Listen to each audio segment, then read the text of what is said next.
Are you an online teacher? Did you know that warm-up activities are essential to online class? Pupils may be tired or have other things in mind. With a good warmer, you can put your students into English mode, attentive, interested, and ready to participate. Here are the warmer activities that you can use which do not require any preparations. This can use as filler activities if you find yourself a few minutes shorter at the end of your lesson.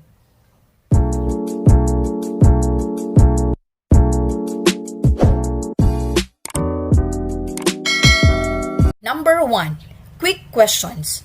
Write a list of 2 or 3 questions on the board which introduce the theme of the lesson. For example, if you're going to talk about books, you could write, "What's your favorite book? What was the last book you read? What kind of books do you prefer?" And etc. Give the students 5 to 10 minutes to discuss the questions and then have students report back to the class. Number 2. Make the most words. Write a topical vocabulary items on the board. In 2s or 3s, students make as many new words from it as they can. Use longish seed words such as apologize, dictionary, or September. Score teams a point per word and award a bonus point for the longest.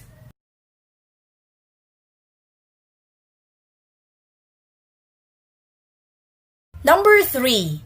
Make the longest words. Write a topical target words vertically down the board. For example, winter. In 2s or 3s, students attempt to come up with the longest word that begins with each letter. Give teams a point per word and bonus points for the longest. Example, W for waterfall, I for industrious, N for nausea, T for terrified, E for empty, and R for retailer. Number 4, mixed up question. It's always good to start the class with a question. Write a good one on the board but mix up the word order. Then, challenge students to reconstruct the question and then discuss it in pairs or in small groups. For example, Number 5, mixed up question in anagram variation. Alternatively, write a question on the board but this time scramble the letters of each word. For example, Number 6, letter string dictation.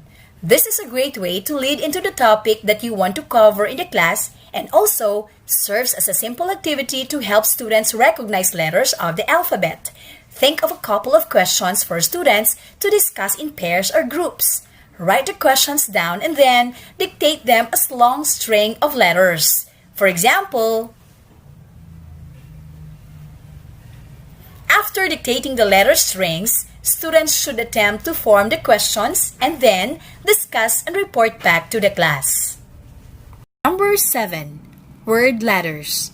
In this activity, a word must be transformed step by step into a target word.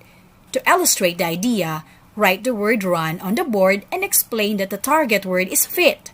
For each turn, only one letter can be changed. See if the class can find a valid sequence together. Some possible sequences are: students will need access to a dictionary in order to check if their words are valid. If you want to find possible word pairs, there is a site with a handy word ladder generator. Put students in pairs and have them create their own word ladders and then test it with their classmates. Number 8, what's the missing word? Find a group of compound words or collocation which share a common word. For example, bedroom, bathroom, living room, classroom, showroom, and etc. Give students one of the word or collocation parts such as bed and have them guess the missing part.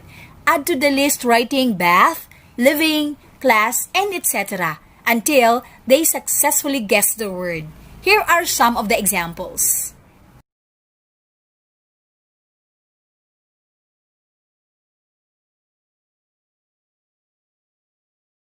Number 9. How many sounds can you hear?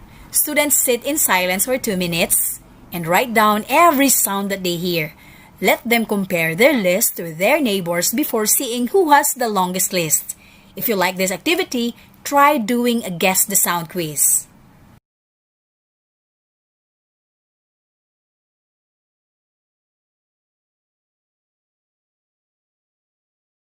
And number 10, name 10. Have students think of 10 items that fit to a particular criteria. For example, jobs where you have to wear uniform, English football clubs, sports that are played with a ball, foods that contain egg, animals that lay eggs, three-letter parts of the body, and more. And there you have it. Thank you so much. Hope you like it. And please do subscribe to our channel and click the notification bell for your updates.